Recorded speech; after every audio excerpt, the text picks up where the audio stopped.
Buenos días, queridos amigos y amigas del mundo entero. Bienvenidos al curso de psicoanálisis online gratuito denominado Inhibición, Síntoma y Angustia.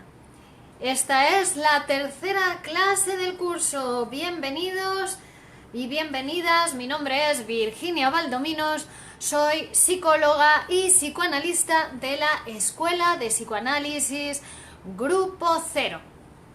Y en este curso vamos a introducirnos en el funcionamiento mental inconsciente y cómo ese procesamiento inconsciente que caracteriza a la mente humana y que ya hemos estado estudiando también en otros cursos anteriores, va a dar lugar a ciertas inhibiciones del comportamiento y a ciertos síntomas que después conocemos en la práctica clínica psicoanalítica como neuróticos o psicóticos u otro tipo de sintomatología que vamos a ir estudiando a lo largo del curso.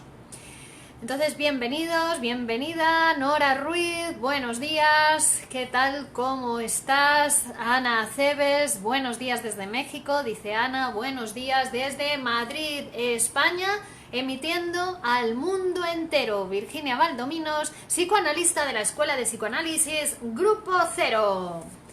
Bien, entonces estamos en esta tercera clase y os voy a acompañar.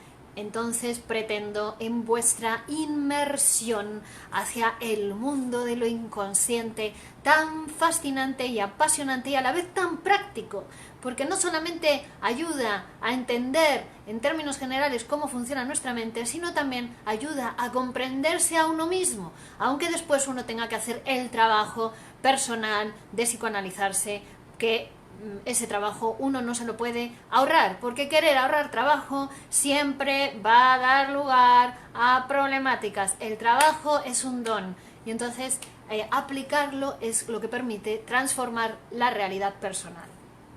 Muchas gracias a todos, quiero agradecer a todos los que os conectáis al curso desde Madrid, desde España y sobre todo a los que os conectáis desde otros lugares físicamente más lejanos, pero ya sabemos que gracias a las nuevas tecnologías y a la posibilidad de comunicarnos a través de las palabras estáis tan cercanos como cualquier otro, ¿no? Digamos que la cercanía debe ser con respecto al psicoanálisis y con respecto al estudio, a la ciencia, a Sigmund Freud, a la Escuela de Psicoanálisis Grupo Cero y a vuestro propio conocimiento personal.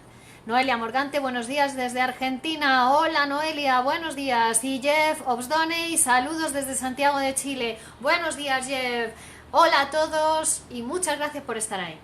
Vuestro deseo y vuestro trabajo es muy importante y además si somos más podemos ser mejores. Esto es una fuerza y esto es un conocimiento que no pertenece a nadie y que es para el mundo entero. El psicoanálisis sigue su curso, a pesar de ser una ciencia tan joven, está produciendo modificaciones y transformaciones fundamentales que van a producir la nueva era. La nueva era es el psicoanálisis. Así que si alguien desea formarse en psicoanálisis de una manera más profesional, bueno, pues también pueden conversar con nosotros y recomendarles estudiar en la Escuela de Psicoanálisis Grupo Cero, Poesía y Psicoanálisis. Y si por supuesto alguno de ustedes quiere comenzar su proceso psicoanalítico o retomar su proceso psicoanalítico, pues puede ponerse en contacto conmigo, que muy gustosamente le atenderé personalmente y podremos pactar honorarios, horarios y demás. También pueden visitar la página web www.virginiavaldominos.com, donde encontrarán todos los datos para contactar conmigo. Héctor Bejarano, buenos días de Morelia, Michoacán, México. Buenos días, México. Y Ximena Cruz, México, buenos días, buenos días. Bueno, para comenzar y siguiendo la dinámica que hemos propuesto para este curso, vamos a responder a las preguntas que algunos de ustedes han dejado a través de Facebook en esta ocasión y también a través del correo personal.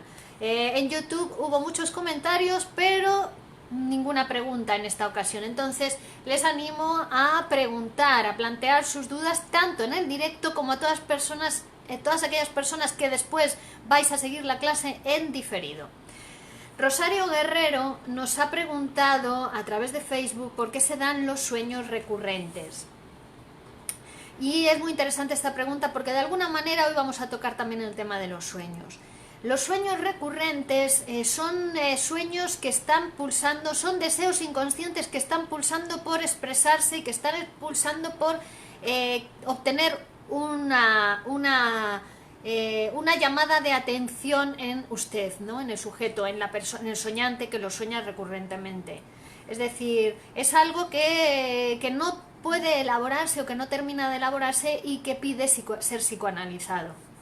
En el psicoanálisis lo que conseguimos es descifrar ese sueño, tener el sentido de ese sueño, qué le quiere decir a usted como soñante, cuando se le presenta recurrentemente a lo largo de su vida, y vemos cómo en ese momento, cuando se interpreta el sueño, deja de expresarse, ¿no? Se pasa, digamos que se pasa a otra cuestión en la elaboración psíquica o en el suceder psíquico de ese soñante.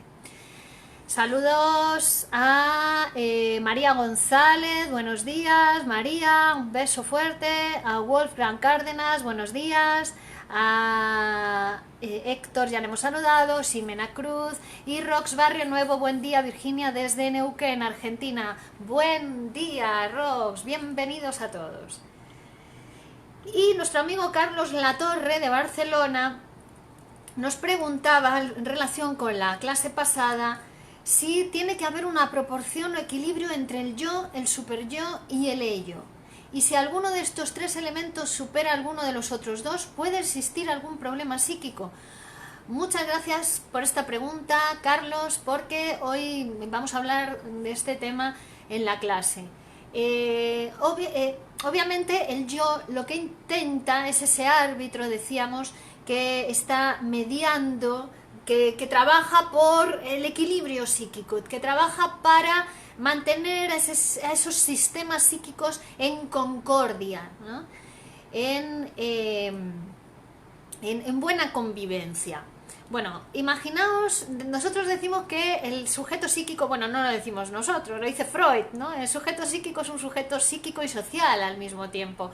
Bueno, pues ustedes miren el mundo actual, el mundo de la política, y vean lo compleja que es la concordia y la convivencia en el mundo entero, ¿no? Entre los diferentes planteamientos, entre los diferentes sistemas o los diferentes intereses sociales. Bueno, pues algo así pasa en el sistema, en el aparato psíquico. El aparato psíquico es tan complejo como el mundo exterior. Nuestro sistema inconsciente es tan desconocido para nosotros como nuestro mundo exterior. Entonces, esa misma situación de conflicto se produce en cada uno de nosotros. Es una complejidad, verdaderamente es una complejidad, y el yo es un siervo de todas esas, de todos esos intereses y deseos y exigencias que se le plantean al sujeto psíquico, y se las tiene que ingeniar y se las tiene que arreglar, o por lo menos eso intenta el yo, para dar una solución a esas problemáticas o a esas exigencias que se le plantean.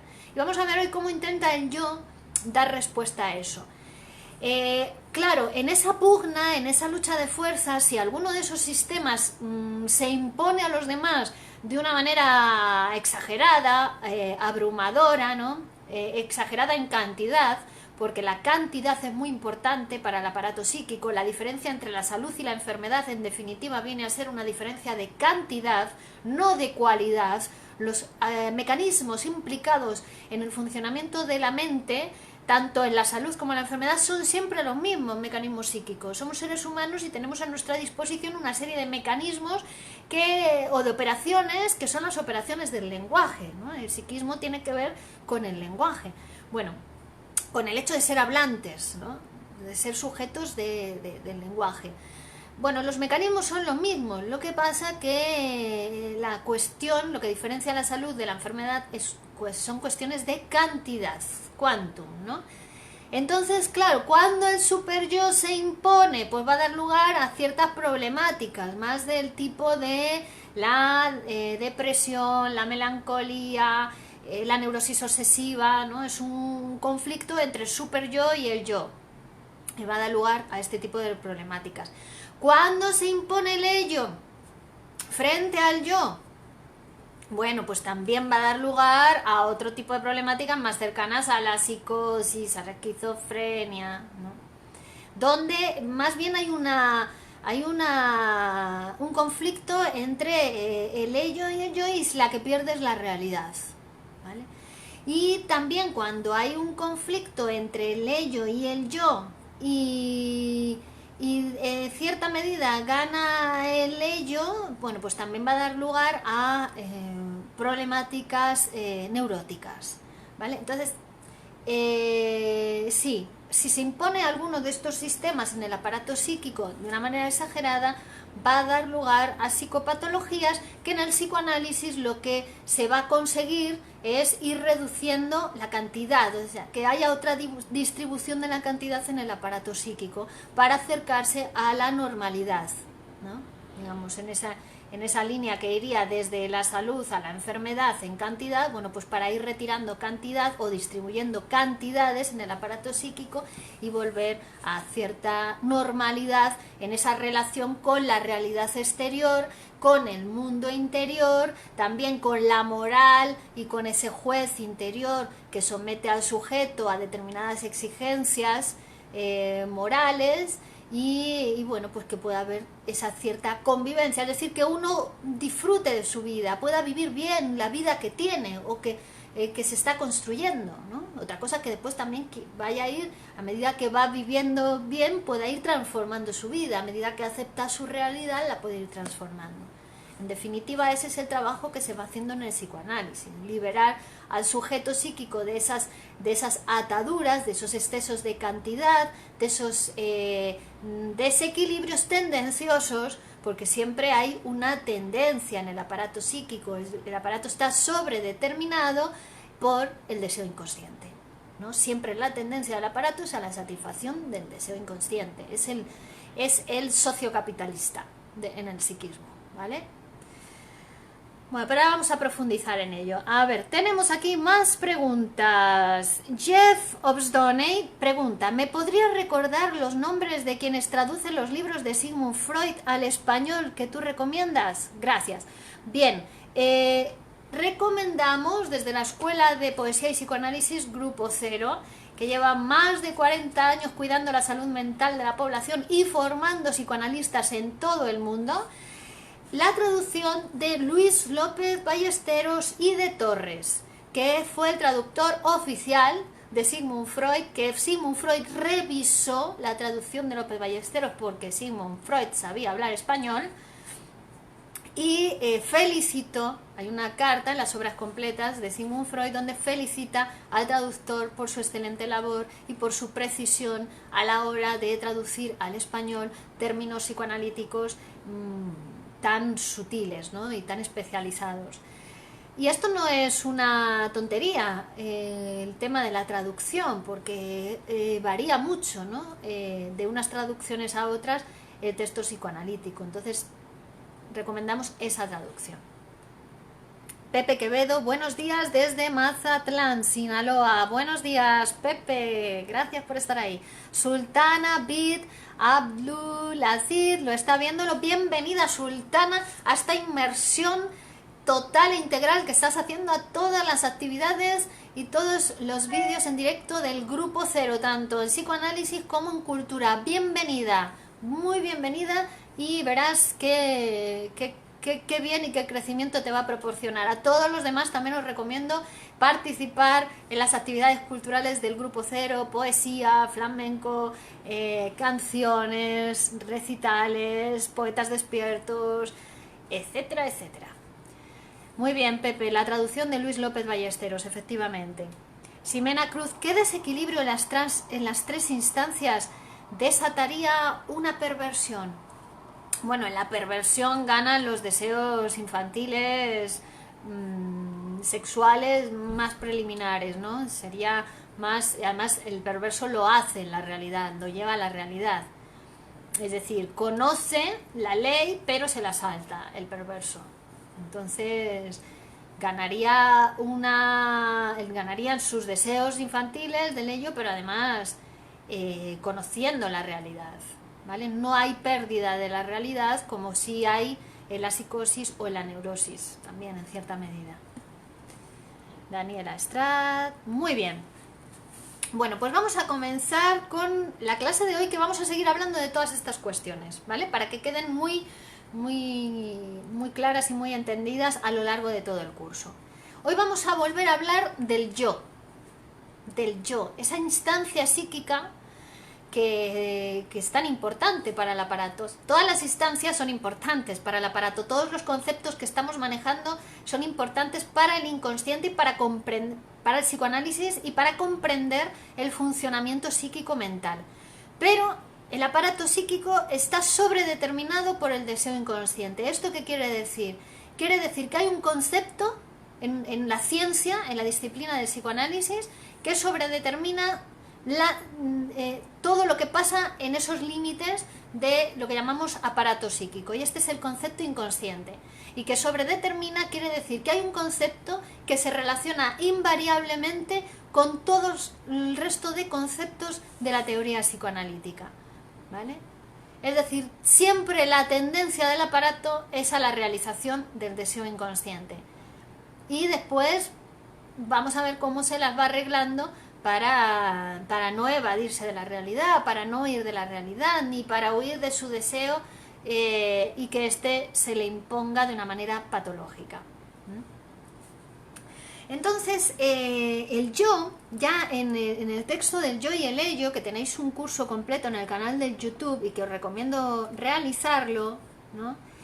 Ya aquí Freud nos hablaba del yo como una organización coherente de sus procesos psíquicos. Es decir, en ese aparato psíquico complejo está el yo, que suponemos que existe esa organización yoica donde los procesos psíquicos están organizados de una manera coherente, hay una organización coherente. Esto es a lo que llamamos el yo. Este yo integra la conciencia. La conciencia, que como hemos visto en la clase pasada, es la que permite el acceso a la motilidad. El yo es el que decide si se hace el movimiento o no se hace el movimiento, ¿vale? O cierra el acceso a la motilidad, por ejemplo, mientras dormimos, ¿no? Mientras dormimos el deseo inconsciente se realiza, pero no lo hacemos en la realidad porque estamos dormidos, inmovilizados. El yo no permite el acceso a la motilidad, ¿vale? No permite la descarga de esas excitaciones que provienen desde nuestro inconsciente, de nuestro aparato psíquico, en el mundo exterior.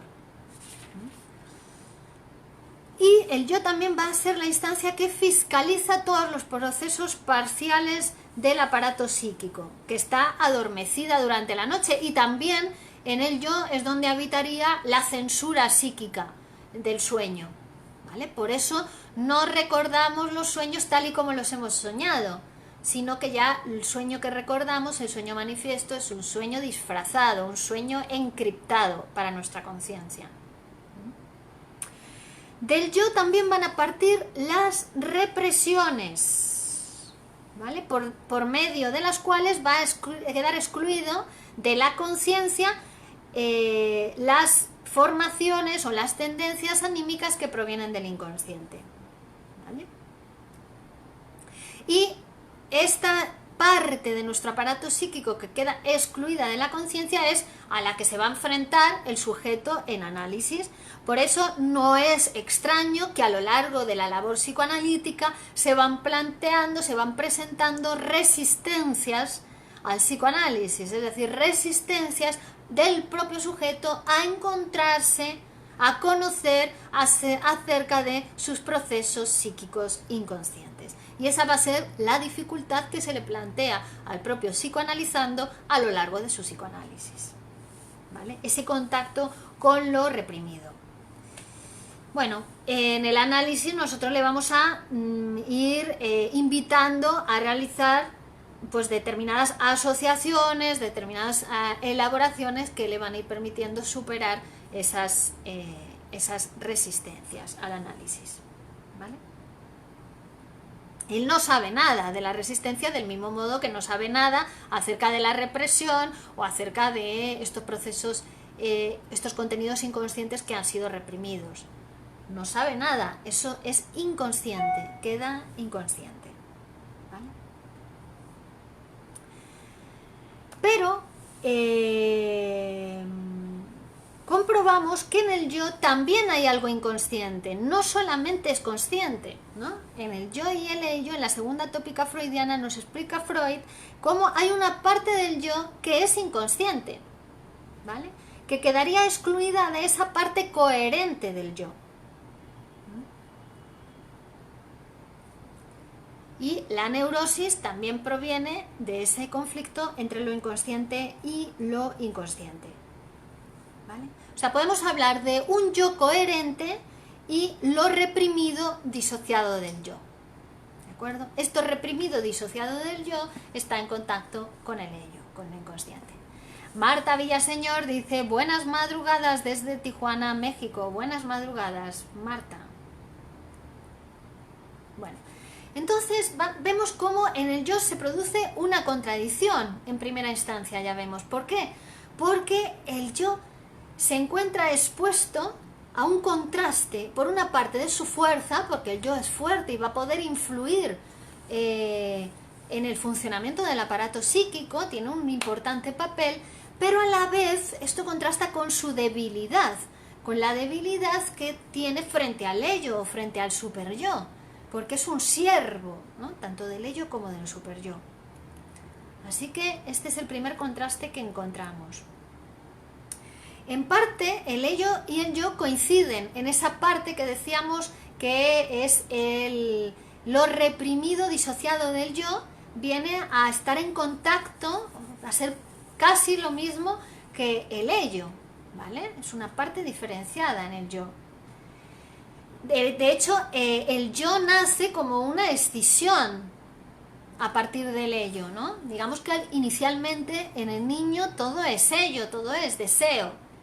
Todo es satisfacción de deseo, comer, ser abrazado por la madre, recibir el calor de la madre, estar pegado a la madre, recibir sus mimos, ¿no? Amar a la madre, la sexualidad se la despierta la madre en los cuidados que hace del bebé, es decir, todo es ello.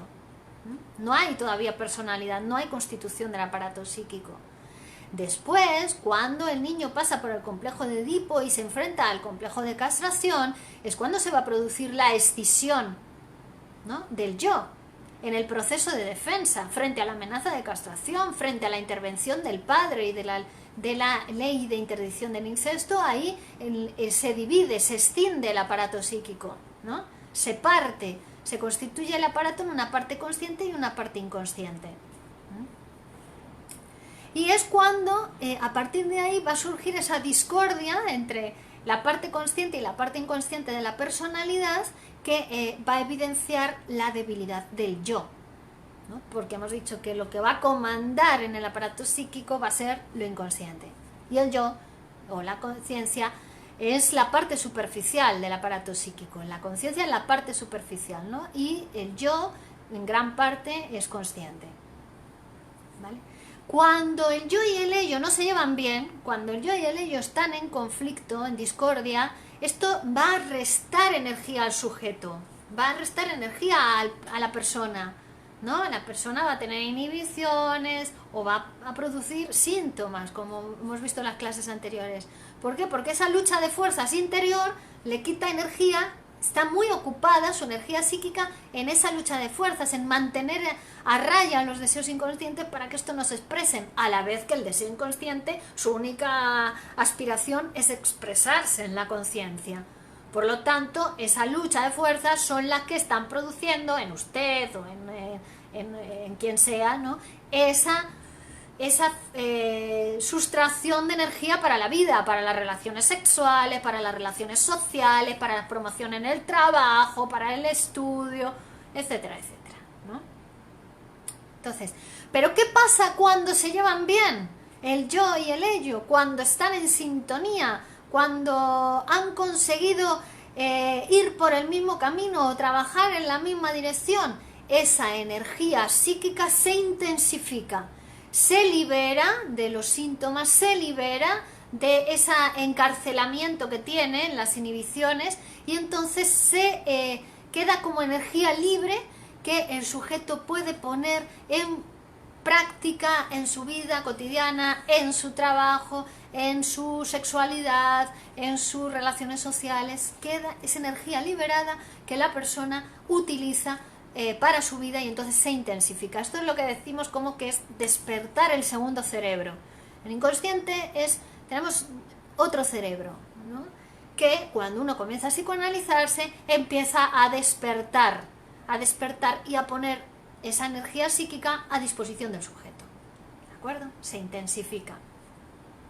Bueno, pero lo mismo va a pasar en esa relación entre el yo y el superyo. Puede ser una relación conflictiva o puede ser una relación armónica y cordial, ¿no? Ir en la misma dirección, ¿vale? Muchas veces el yo y el superyo se confunden y se hace muy evidente la diferencia cuando están en conflicto, ¿no? Cuando uno quiere una cosa pero su superyo se la prohíbe o le dice que eso no se puede, su moral, ¿no? Y además el aparato psíquico tiene una particularidad, o el sujeto psíquico, ¿no? Y es que es mucho más moral de lo que cree, pero a la vez es mucho más amoral o inmoral de lo que se imagina, ¿no? Y entonces eso da lugar es una bomba explosiva que da lugar a muchos conflictos en el sujeto, ¿no? Que además, como son inconscientes, generalmente uno culpa a la sociedad, uno culpa a la mamá, uno culpa al papá, uno culpa a la pareja, a los hijos, al dinero, a la política, a Donald Trump. Bueno, efectivamente, por supuesto, la sociedad, la política, el dinero, también sobredeterminan nuestra vida. Somos sujetos que vivimos en un sistema sociopolítico y económico, pero uno dentro de viviendo en ese marco, tiene capacidad para transformar, ¿vale? Para transformarse. Y el psicoanálisis nos da esa posibilidad, es esa herramienta que permite la transformación personal, que es la única transformación posible para el sujeto hoy en día, en la actualidad, porque el mundo no se puede cambiar así, el mundo o la política o el sistema socioeconómico. Él lleva su curso y cambiará y se irá transformando a lo largo de la historia de la humanidad, como se ha ido transformando desde hace siglos, ¿no? Pero uno puede transformar su realidad, eso sí, con la herramienta psicoanalítica y haciendo un trabajo. Un trabajo que va a actuar sobre este conflicto psíquico, que va a trabajar a nivel inconsciente, ¿vale? Bueno, entonces, con respecto a la represión, el yo, ¿no? Hemos dicho, es una organización, es la parte organizada del aparato psíquico, ¿no? En la interpretación de los sueños, Freud nos lo explica muy bien. El ello vendría a ser el socio capitalista, es el que pone el dinero para la energía, para el funcionamiento del aparato psíquico, y el yo es el que tiene las ideas, es el socio industrial, es el que sabe por dónde tiene que ir, ¿no? Es la parte organizada. Pero claro, sin capital, sin ello, no hay empresa, no hay organización tampoco, ¿vale? Vemos que tienen que trabajar juntos. El ello no es ninguna parte organizada, el ello es energía libre, ¿no? Y dentro del ello está lo reprimido, pero lo reprimido es una parte muy concreta del ello, ¿vale? Es decir, todo lo reprimido es inconsciente, pero no todo lo inconsciente es reprimido, ¿vale? Entonces, el ello no es para nada organizado. Ahí pueden convivir, en lo inconsciente pueden convivir contenido, no tiene tiempo el inconsciente, o por lo menos no tiene el tiempo del reloj, tiene otro tiempo. Y en el inconsciente pueden convivir contenidos de diferentes épocas de nuestra vida y influirte en la actualidad, ¿no? Es que es muy interesante porque uno puede estar afectado actualmente en su vida actual con 30, 40, 50, 60, 70 años por contenidos y representaciones infantiles, inconscientemente, sin darse cuenta de ello, ¿no? Y actuar de acuerdo con esa sobredeterminación y vivir de acuerdo con esa sobredeterminación.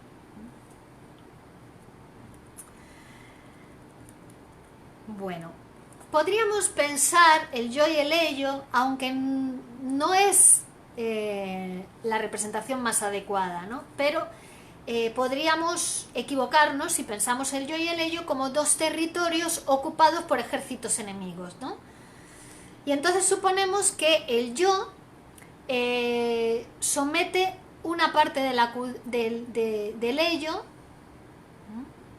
¿no? El yo, un ejército, somete al otro ejército y entonces viene, digamos, la parte restante del ello a prestar su ayuda al ello contra el yo, contra esa parte que le está atacando. Y entonces ahí se miden sus fuerzas, el yo y el ello. Bueno, esto puede suceder con cierta frecuencia, pero no es la situación inicial de la represión. Generalmente, ese impulso instintivo del ello que el yo trata de reprimir permanece aislado. Entonces, el acto de reprimir que parte del yo, por una parte muestra la fuerza del yo, pero por otro lado también va a mostrar su debilidad o su impotencia, pues el yo no va a poder, no penetra en el impulso instintivo, no permite transformar ese impulso instintivo, ¿no? Lo que puede hacer el yo es reprimir lo que es. Reprimirlo es no dejar que acceda a la conciencia, o cuando ya ha accedido a la conciencia es lanzarlo al inconsciente. Cuando uno dice no quiero saber nada de esto, le viene una representación a la cabeza, una idea, un sentimiento, y dice no quiero saber nada de esto, ¿cómo he podido pensar esto? ¿No? Ve a un hombre muy atractivo, se siente atraída sexualmente por él, pero dice no, ¿cómo puedo pensar esto? Esto es una infidelidad a mi pareja, pensar, ¿no? Y reprime, por ejemplo, ¿no? Eso sería reprimir, no puedo pensar esto. Bueno, pero eso que uno reprime, que no quiere pensar en ello, que no quiere saber nada de ello, cuando se ha reprimido, ¿qué sucede? Que no desaparece.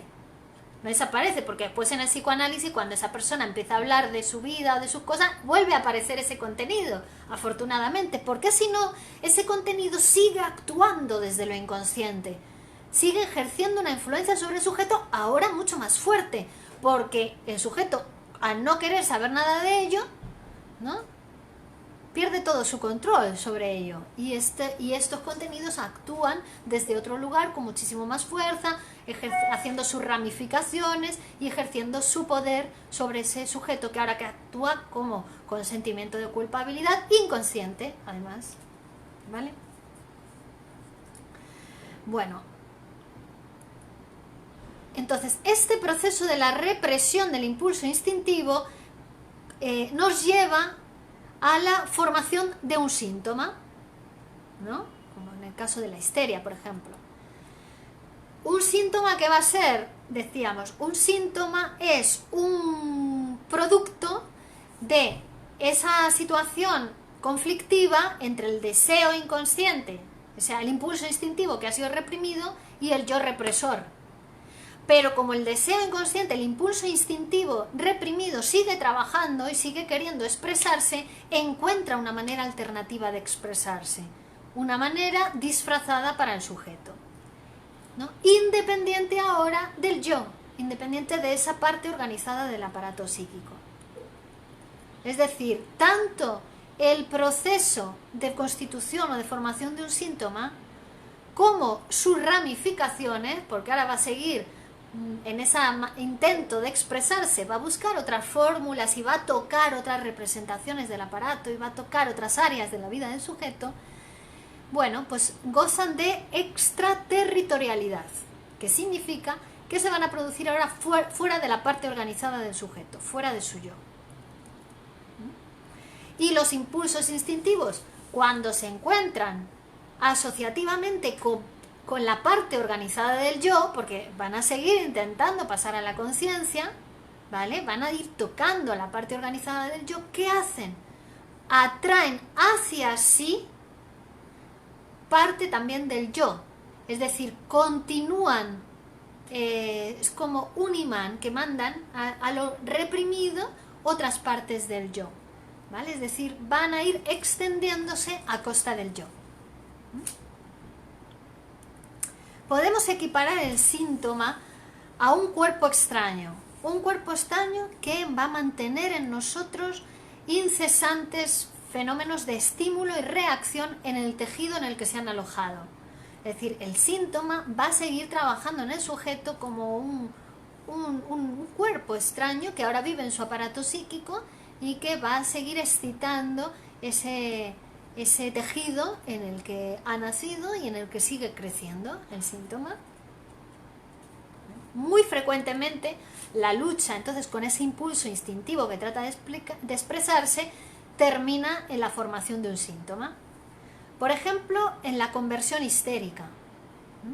Es el ejemplo más claro de la formación de síntoma por represión. Está el impulso instintivo, ¿no? El deseo hacia una persona, por ejemplo,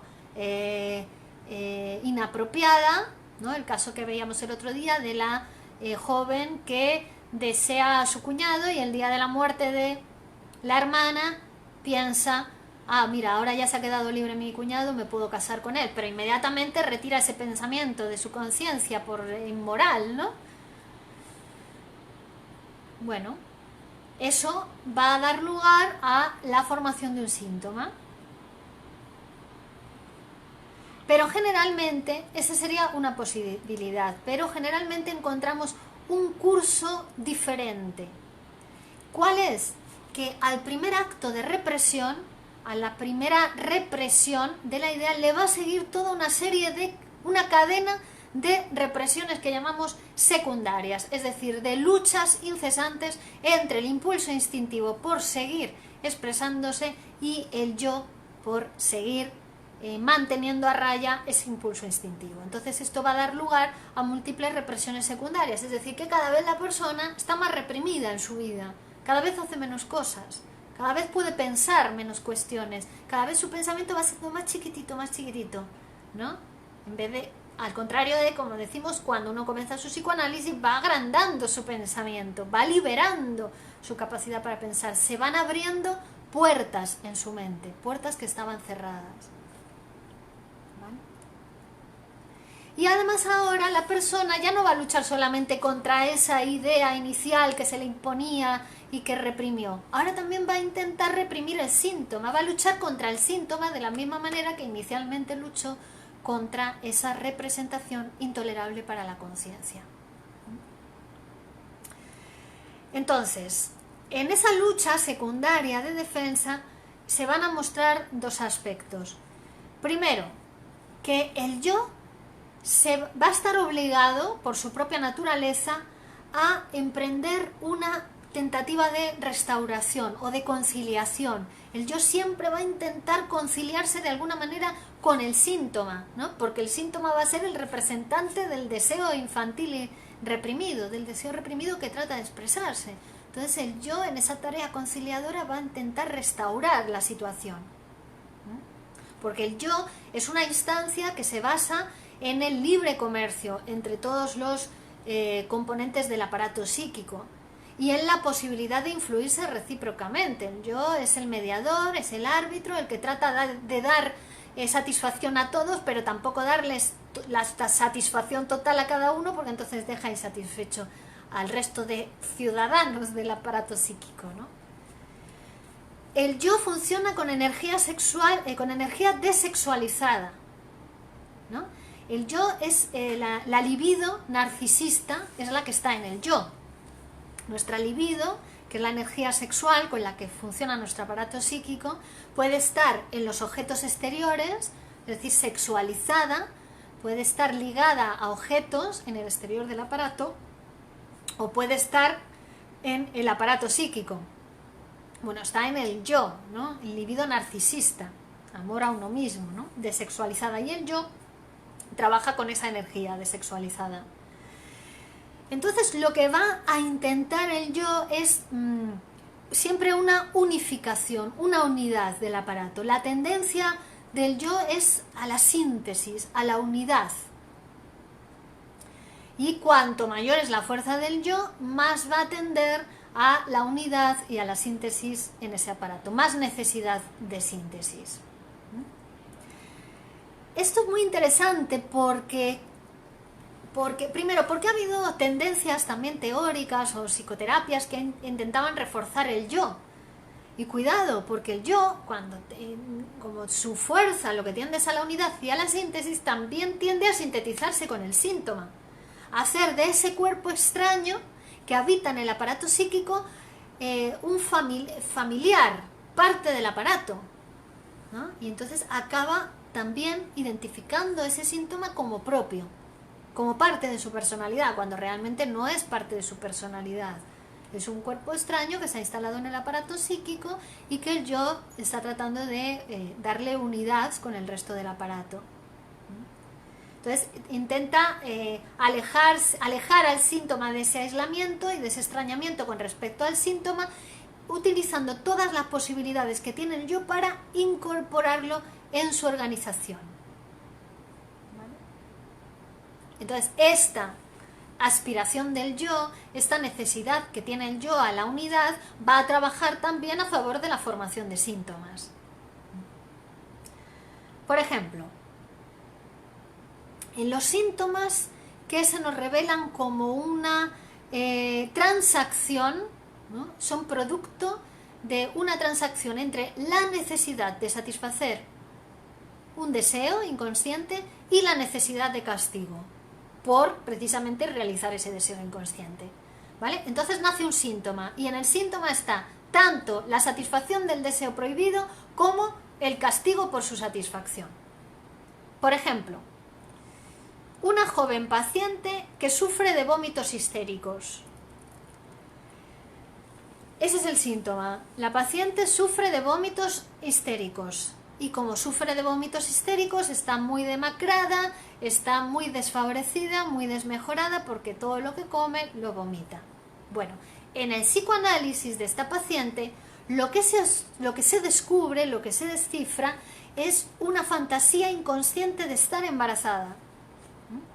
De estar embarazada, además hay un deseo insaciable, ¿no? Que no puede dejar de tener un niño, pero un niño en la panza también, por eso vomita, ¿no? Pero de una serie de amantes imaginarios. Ella está embarazada de una amplia serie, eran muchos amantes imaginarios. Claro, pero también al vomitar, ¿qué sucede?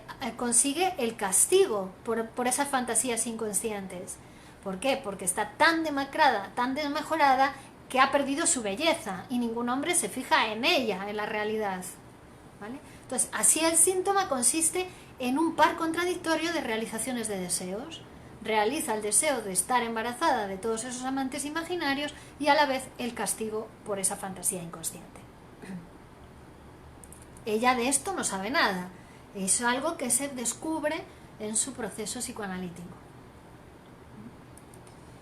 Freud también en la interpretación de los sueños nos había hablado de esta importante participación del yo en la formación de los sueños de castigo o los sueños punitivos, ¿no?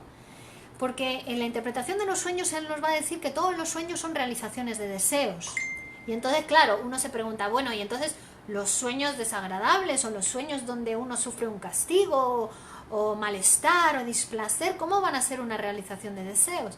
Bueno, pues dice Freud, porque ahí participa también enormemente el yo, ¿no? Se satisface también un deseo del yo de castigar al sujeto por haber deseado esas cuestiones inmorales o prohibidas para la conciencia, prohibidas para el aparato psíquico, prohibido por su superyo.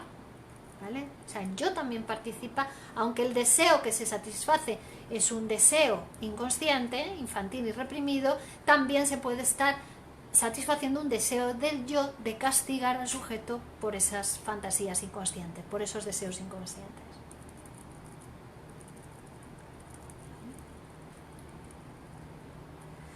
Bueno, entonces esos síntomas que surgen como un producto transaccional de la realización del deseo más el castigo del deseo, cumplen con una exigencia del super yo.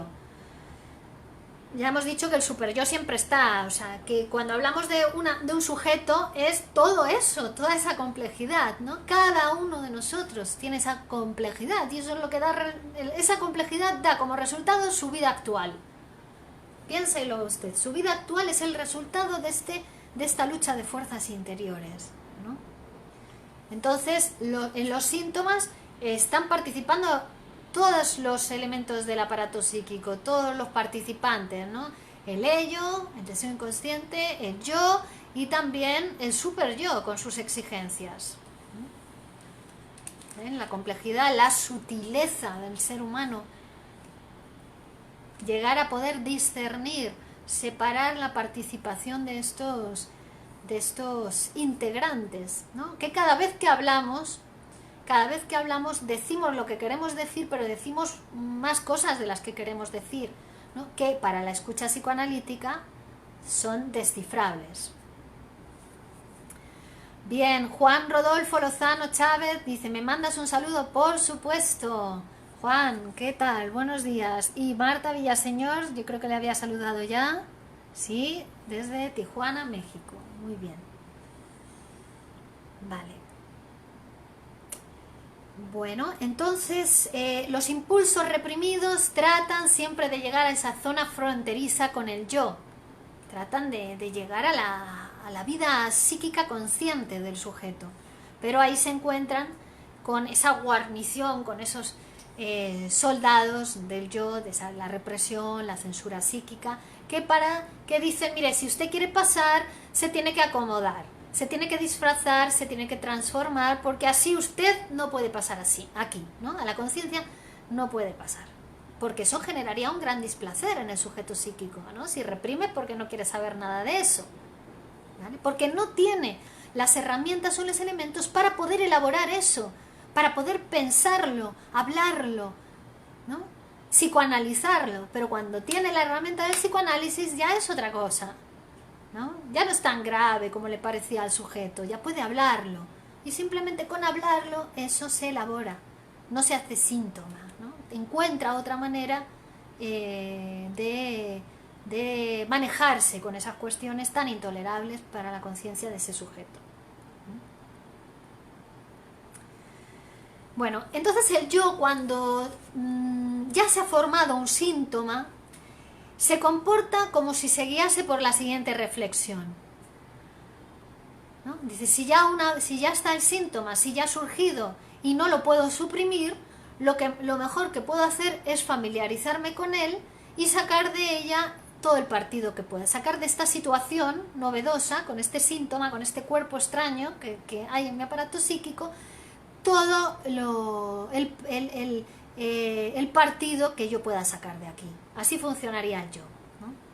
Entonces, ¿qué hace el yo? Se adapta al elemento del mundo interior, a ese elemento extraño que proviene del mundo inconsciente, del mundo interior que es extraño, de la misma manera que haría una persona para adaptarse al mundo exterior, a un nuevo elemento, ¿no? Viene el nuevo niño a la familia y el niño ¿qué tiene que hacer? Pues adaptarse ahora a la existencia de ese nuevo hermanito, aunque en su mundo interior lo que desee es acabar con él, que desaparezca de su vida. Entonces ahora tiene que adaptarse a dos elementos extraños, al nuevo hermanito que acaba de llegar a la familia y al nuevo pensamiento que ha surgido en él por el nacimiento del nuevo hermanito, que es el deseo de hacerlo desaparecer, ¿no? Ahí ya se le plantea un conflicto psíquico al niño y tiene que resolverlo como buenamente pueda, ¿no? Si dispone de una ayuda psicoanalítica, pues es más fácil. Bueno, pero este ejemplo del niño pasa en la vida de los adultos, ¿no? Aparece la nueva compañera de trabajo de tu marido, ¿no? Que por cierto a ti te produce muchos celos. ¿Y por qué? Porque también toca tu deseo inconsciente, ¿no? Tu deseo homosexual, por ejemplo, ¿no? Entonces, claro, ahí se le plantea un conflicto a esa señora, ¿no? Un conflicto de celos, de cómo resolver esa cuestión, de si se divorcia, si no se divorcia, ¿no? Tiene que adaptarse al elemento exterior, pero también a al cuerpo extraño que nace de su mundo interior y que hasta que no lo psicoanaliza no sabe por qué, ni por qué le pasa eso, ¿no? Echa todas las culpas al marido, digamos. Os estoy poniendo ejemplos un poco vulgares, si queréis, de la vida cotidiana para que se vayan entendiendo todas estas cuestiones que son muy teóricas. Bueno, entonces el yo lo que hace es adaptarse al elemento del mundo interior extraño, se adapta al síntoma, ¿no? Y lo trata de sintetizarse con él. La existencia del síntoma puede producir una inhibición para determinadas funciones de la vida cotidiana de ese sujeto, ¿no? Entonces, la presencia del síntoma, al tener que adaptarse yo a él, le resta energía y le lleva a inhibiciones para el trabajo, inhibiciones para la sexualidad, inhibiciones para la escritura, para la creación, para el amor, ¿no? Para la locomoción, como vimos en la primera clase. Y esa inhibición puede ser usada para apaciguar una exigencia del super yo o para rechazar una aspiración del mundo exterior.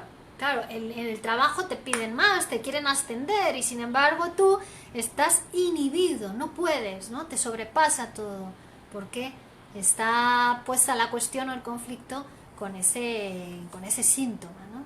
En el juego de fuerzas con el mundo interior. O también para satisfacer una exigencia del super yo, porque decíamos que el super yo es el que te castiga, ¿no? Entonces, como has sido malo, como has pensado en esas cosas, como has deseado cosas prohibidas, pues entonces no te puede permitir crecer profesionalmente o tener éxito profesionalmente porque requiere, ¿no? Pide castigo para ti por haber deseado esas cuestiones a nivel inconsciente. Fijaos, es una manera muy infantil de resolver esa. Existiendo el psicoanálisis no hay necesidad, digo, ¿no? Ya de castigo. Si uno se psicoanaliza, su culpa inconsciente ya es otra cosa, ya le pueden pasar otras cosas en el mundo exterior, ya puede tener éxito en el mundo exterior, ¿no? Pero claro, para eso uno tiene que querer que le pasen otras cosas, ¿no? Es una decisión personal. Entonces, cada vez en el aparato psíquico vemos que el yo le va dando más importancia al síntoma y cada vez el síntoma va a tener también más peso para la autoafirmación del sujeto. Se va identificando con él, va incorporándolo a su propia personalidad. Cada vez se enlaza más íntimamente al yo y le va siendo cada vez más indispensable. Es muy rara la enquistación del síntoma, que se enquiste como una cosa ajena. Lo normal es que el yo se vaya adaptando a él. Pero tampoco hay que exagerar, tampoco hay que decir que el yo ha creado el síntoma para aprovecharse, ¿no? De él, para gozar de ventajas, ¿no? Eso sería como pensar que un soldado se hace herir de gravedad en el frente para, ¿no? Que se hace herir una pierna y que le corten la pierna para después vivir del Estado y no tener que trabajar más. Eso sería pensar así al yo, ¿no? Y no es tan exagerado, no. Más bien el que se beneficia, el que saca la ventaja primaria del síntoma y de la enfermedad es el ello, es la satisfacción del deseo, ¿no? Es una forma disfrazada de satisfacción de un deseo. Esa es la ventaja primaria de la enfermedad. La ventaja secundaria es la que se obtiene, pero bueno, pues eso, con cuestión de la atención de los demás, evitar el trabajo. En la neurosis obsesiva y la paranoia, los síntomas van a adquirir un importante valor porque le aporta una satisfacción narcisista al sujeto, tanto la neurosis obsesiva como la paranoia. Por ejemplo, en la neurosis obsesiva hay una característica muy llamativa de los neuróticos obsesivos, o los TOC, como se llama ahora, trastorno obsesivo compulsivo, es muy conocido ahora este término, ¿no? Porque el síntoma le proporciona al paciente la ilusión de que son hombres o mujeres mejores que los demás, porque son más puros o más estrictos en su moral, ¿no? Son generalmente son personas muy estrictas, muy moralistas, los neuróticos obsesivos, que las cosas tienen que ser de esa manera, ¿no? Entonces, es un síntoma, realmente es un síntoma, pero al ir adaptándose su yo al síntoma e incorporándolo, le hace creer al neurótico obsesivo que él es mejor que los demás, dada su elevada moralidad, ¿no? En el caso de la paranoia, lo mismo. Los delirios del enfermo abren su fantasía de tal manera a un campo de acción que es difícilmente sustituible en otro estado de cosas, ¿no? El delirante se cree esa nueva realidad y todo lo ajusta a su nueva realidad, a su síntoma, ¿vale? Le proporciona ventajas para la satisfacción de su deseo inconsciente. Es lo que llamamos entonces la ventaja secundaria de la enfermedad. Se refiere a esa tendencia del yo a incorporarse el síntoma y fortalecer su fijación, ¿vale? O sea, hay que sumar entonces a esa ventaja primaria de la enfermedad que se produce con la génesis del síntoma, esa ventaja secundaria.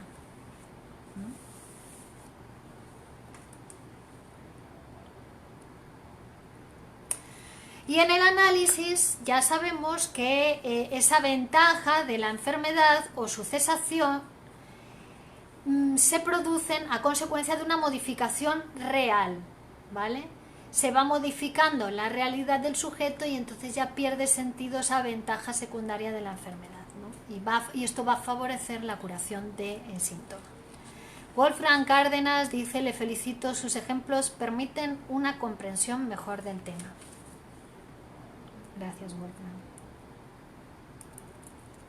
En el psicoanálisis, al paciente le vamos a prestar una ayuda, digamos, al yo para poder enfrentarse con su síntoma, no en el sentido de adaptarse a él e incorporarlo, sino en el sentido de descubrir el sentido que tiene ese síntoma para su vida y cómo se produjo y cómo, porque como hemos dicho, la cadena de represiones continúa en su vida actual, ¿no? Sigue estando sobredeterminada por ese síntoma.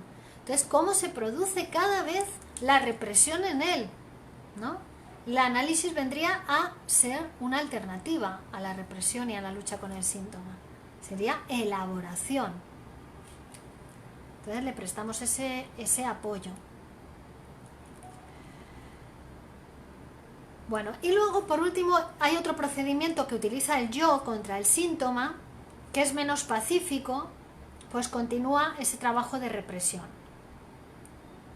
Pero no debemos tachar al yo de inconsecuente, el yo es pacifista, ¿no? Quiere acoger al síntoma, incorporarlo en su totalidad, pero como una cosa, como decíamos, de conciliación, de pacificación. Pero el síntoma sigue, o sea, el yo intenta incorporárselo con más represiones, pero el síntoma violentamente sigue creciendo y sigue ramificándose y sigue planteando sus exigencias de satisfacción. No por incorporarlo el síntoma pierde fuerza ni pierde esas exigencias. Y no por incorporarlo el super yo pierde fuerza y pierde sus exigencias. Al contrario, se hace todavía más tiránico el super yo, como sucede en los pacientes neuróticos obsesivos, ¿no?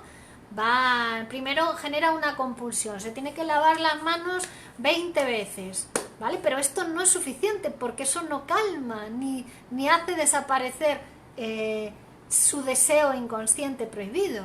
Entonces ahora ya no es solamente las manos 20 veces, ahora se tiene que lavar las manos 20 veces y tiene que comprobar 20 veces que ha cerrado bien el grifo. Y después de eso, si sigue, ¿no?, las exigencias del deseo inconsciente, pues va a ir produciendo otro síntoma y cada vez se va ampliando el síntoma y cada vez se va restringiendo su vida. ¿De acuerdo?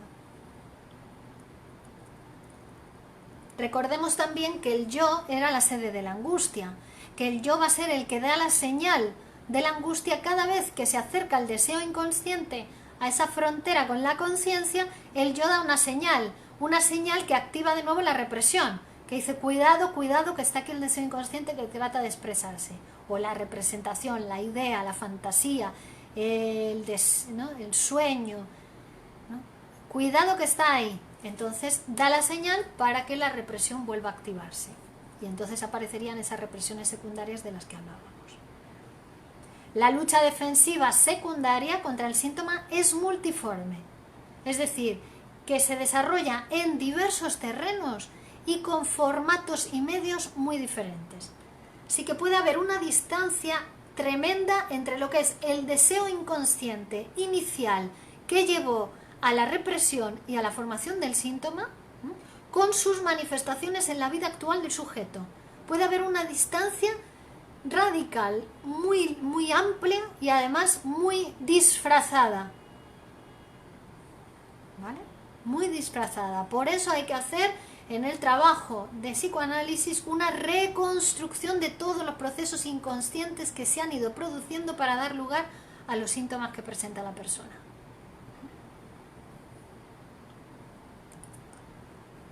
Bueno.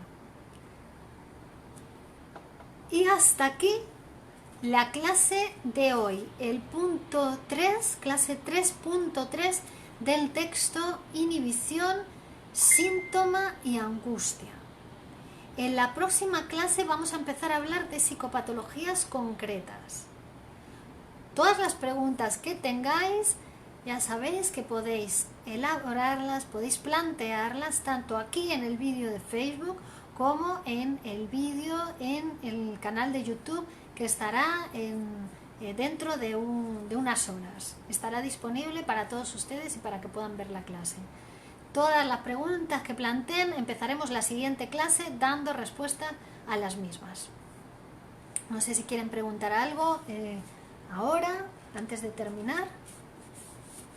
María González dice, maravillosa clase, Virginia, muchas gracias María, gracias. Pepe Quevedo, muchas gracias, de nuevo a la cama. Muy bien, Pepe, seguramente que ahora vas a dormir mucho mejor. Gracias a ti como siempre también, María.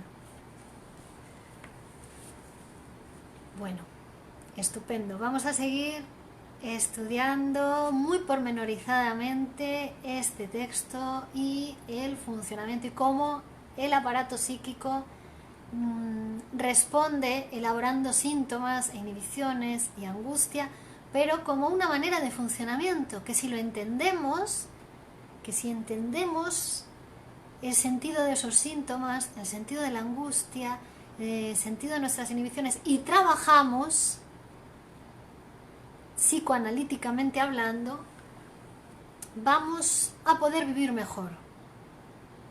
¿Vale? Así que a todos ustedes, gracias Ana Cebes, Francisco Ortiz, gracias por su tiempo y dedicación, una maravilla, muchos saludos desde Bolivia, gracias Francisco, Nora Ruiz, gracias por compartirnos su conocimiento, excelente Virginia, dice Roxmary Nuevo, y Marta Villaseñor, gracias. Recordad a todos los que queréis comenzar o retomar vuestro psicoanálisis o continuar vuestro psicoanálisis, www.virginiabaldominos.com. Una atención psicoanalítica excelente, un trato exquisito, de mucha calidad y que podemos conversar acerca de los honorarios. El psicoanálisis está al alcance de todos. www.virginiabaldominos.com. Muchas gracias y continuamos la próxima. Saludos.